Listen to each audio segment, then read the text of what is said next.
Bonjour à tous, ici Justin pour Ciné Techno. Aujourd'hui, je vais vous parler du jeu Kona 2 Brume, qui est la suite originale, la suite de Kona, le premier, qui est sorti en 2016 sur plusieurs plateformes. C'était en PS4 notamment, à l'époque à laquelle j'avais fait ma critique pour Ciné Techno, donc il y a plusieurs années. Et maintenant, je la réalise encore à nouveau sur PlayStation 4 et j'étais très excité à l'idée de jouer à Kona 2 Brume, qui est la suite directe du premier Kona qui raconte l'histoire. En fait, on retourne encore au Québec, au nord du Québec en 1970, qui raconte l'histoire d'un blizzard étrange, qui est une brume qui coupe un petit village minier de campagne du reste du monde et qui menace l'équilibre de la nature.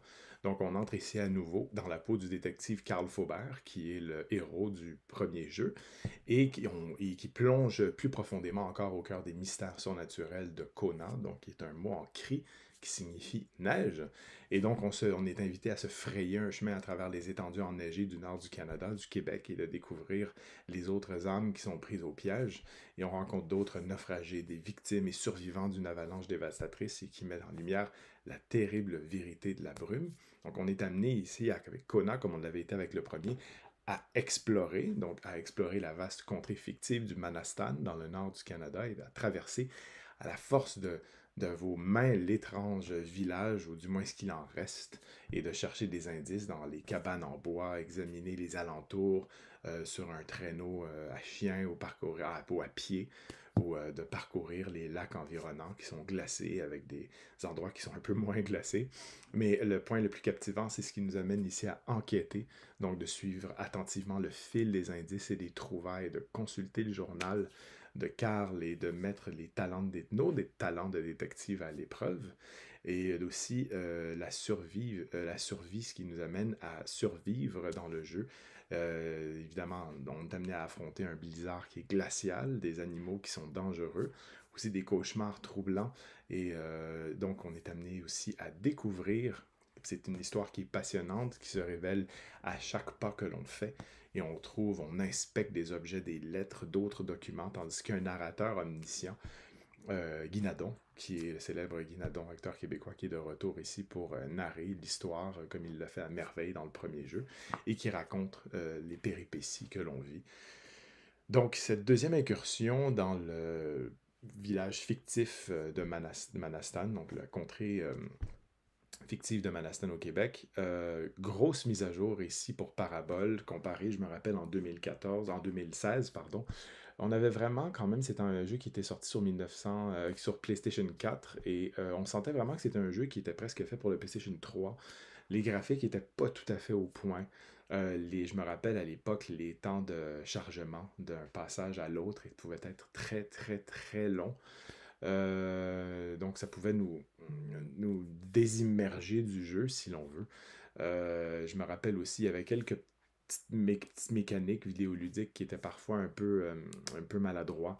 Mais ce qui était au cœur de cette aventure-là, c'était l'immersion, l'environnement, le scénario qui nous englobait, la neige, on sentait le froid, on sentait l'angoisse un peu parce qu'on c'est ce qu'on appelle en anglais un walking simulator. Donc on est amené à marcher un peu partout dans le village, on est amené à explorer. Moi je suis quelqu'un qui adore explorer dans les jeux vidéo, donc c'est un jeu qui était parfait pour moi. Les amateurs de Myst se retrouveront aussi peut-être ici un peu. Et quand j'avais joué, c'était un jeu, je m'étais dit, mon Dieu, qui était fait pour la réalité virtuelle. Et il est sorti par après sur PlayStation VR en réalité virtuelle et sur Steam aussi, si je ne m'abuse, je suis pas sûr. Mais ça avait été tout aussi intéressant à faire en réalité virtuelle. J'espère que Kona 2 va sortir aussi en réalité virtuelle sur Metastore, sur le Quest 3. Parabole, si vous m'entendez, ça serait super. Donc c'est ça pour le deuxième volet ici, on est carrément dans un autre niveau. On se rend compte que Parabole a vraiment adopté le next gen, donc la plateforme nouvelle génération. Encore une fois, j'ai dit, je l'ai essayé sur PlayStation 4, je ne l'ai pas essayé sur PlayStation 5, donc j'ai même pas joué au jeu dans sa pleine forme, si on veut. Donc je peux seulement imaginer à quel point le jeu doit être beau en PlayStation 5. C'est un jeu qui se joue évidemment en mode solo. On est amené à enquêter, on est amené à explorer, on interagit avec les objets. Aussitôt qu'on trouve quelque chose, pas tout le temps, mais presque tout le temps, on prend une note dans notre carnet, on est amené à le faire. On est amené aussi à prendre des photos pour les coller à côté de nos notes que l'on prend. Et des fois, quand on regarde les notes passées, on se rend compte, ah, il y a quelque chose qui manque. j'ai écrit quelque chose, mais il n'y a pas de photo. Alors, pour ceux qui aiment explorer comme moi, j'aime ça remplir les trous si on veut, et j'aime ça pouvoir comprendre ce que j'ai oublié, hein. Et donc, ce que je fais, c'est que je me mets à chercher partout pour prendre la bonne photo. Il y a un petit indicateur qui nous dit quand on prend une photo qui devrait être inscrite dans notre carnet. Donc, le cadre s'obscurcit sur les côtés. Donc, ça dit, ça y est, on a trouvé quelque chose de bon. Donc, on prend la photo et on le met à l'intérieur de notre carnet. Donc, il y a tout le temps des petits trophées, comme on dit, si on veut, hein. On peut trouver des petites choses qui nous stimulent à avancer un peu plus vite. Donc, le personnage de Karl est aussi intéressant, hein. On a l'impression qu'on combat ses démons tout en essayant de combattre ce qui se passe sur place. Donc, c'est très intéressant. C'est un jeu qui était en 2016 comme un open world assez restreint parce qu'on était dans un village fantôme fermé à cause de certaines choses qui étaient arrivées sur la route, donc c'était impossible de sortir. Donc les délimitations étaient assez réalistes, mais qui étaient aussi faites en fonction des limites techniques du jeu. Pour la version Kona 2, cette fois-ci, le open world, le monde ouvert est beaucoup plus vaste, hein. Je me rappelle du premier niveau. Bon, on se réveille, on va dans une cabane, on est tombé dans l'eau parce qu'on s'est fait attaquer par coup de carabine quand on traverse le lac en canot. Et donc, on se réchauffe une petite cabane sur le bord du bois qu'on trouve. Sur le bord de l'eau, une cabane en bois, donc on se réchauffe, on allume le feu, et chaque fois qu'on allume un feu, que ce soit sur un campement ou quelque chose comme ça, c'est là où on est en mesure de sauvegarder, parce que la chaleur nous remet en vie, donc c'est vraiment intéressant ici, comme point de sauvegarde, d'allumer un feu. Et on passe la nuit dans la cabane, et quand on ouvre la porte, on est aveuglé par la lumière, hein, qui est reflétée sur la neige. C'est ce qu'on fait quand on sort de chez nous, puis qu'on est resté 2 jours à l'intérieur en plein hiver, et qu'on sort, on est aveuglé par la neige, donc c'est quelque chose qui est venu vraiment me transporter dans un monde qui était réaliste, beaucoup plus réaliste que le premier.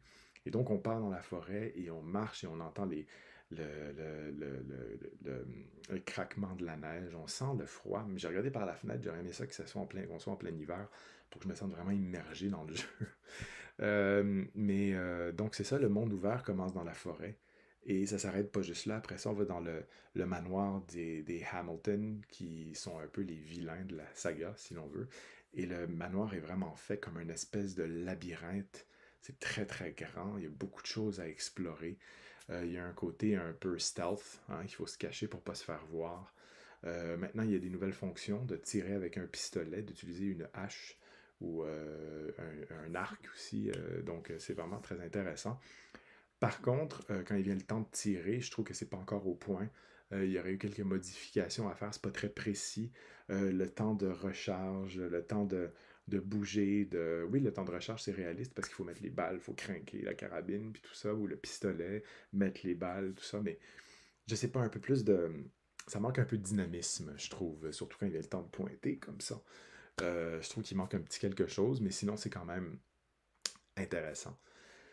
Donc voilà, c'est ça. Après ça, il y a comme une grosse controverse, pas une controverse, mais une conspiration un peu, pas nucléaire, mais un peu euh, liée à ce qui est, comment je pourrais dire, ce qui est, ouais, pas un peu nucléaire, mais qui est une conspiration un peu sur la science-fiction.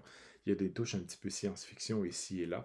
On a vu dans le premier volet, c'était un peu lié aux contes et fables, c'était un peu de l'horreur, hein, c'était du survival horror. Là, on est encore dans le même principe, mais là, on ajoute à ça un peu de science-fiction. Donc, quelque chose d'intéressant.